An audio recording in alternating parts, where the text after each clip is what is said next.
కార్యక్రమం చాలా ఉపయోగపడుతుంది.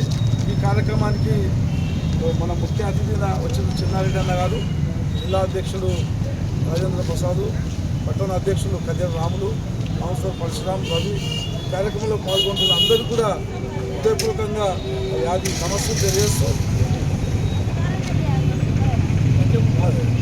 ప్లాస్టిక్ అనేది ఎంత ప్రమాదకరమైందో మనకు వనపర్తినే చాలా చూసినాం. వనపర్తిలో చాలా ఆవులు తిరుగుతుండే,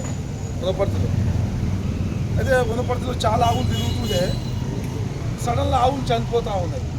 ఒక్కసారి డాక్టర్లు ఆ ఆవు చనిపోయిన ఆవును ఆపరేషన్ చేస్తే 12 సంవత్సరాల కింద ఉన్నటువంటి కవర్లు ఏవైతే తిన్నావో దాని కడుపులో అట్లే ఉన్నాయి.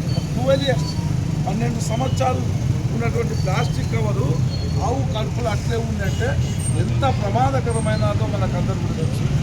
వ్యవసాయం కూడా పండదు, భూమిలో అనేక సంవత్సరాల పాటు ప్లాస్టిక్ ఉంటుంది. కాబట్టి ఇంత ప్రమాదకరమైనటువంటి ప్లాస్టిక్ మానవ జీవన శైలికి చాలా ప్రమాదకరమైనటువంటి ప్లాస్టిక్ను మరి మన్యం ప్రేమ్ టైలర్లు మంచి ఆలోచనతోన చిన్న చేతుల మీదుగా ఈరోజు ఎవరు కూడా చేసేకుంటారు. వనపర్తి నియోజకవర్గంలో ఈ యొక్క అంతర్జాతీయ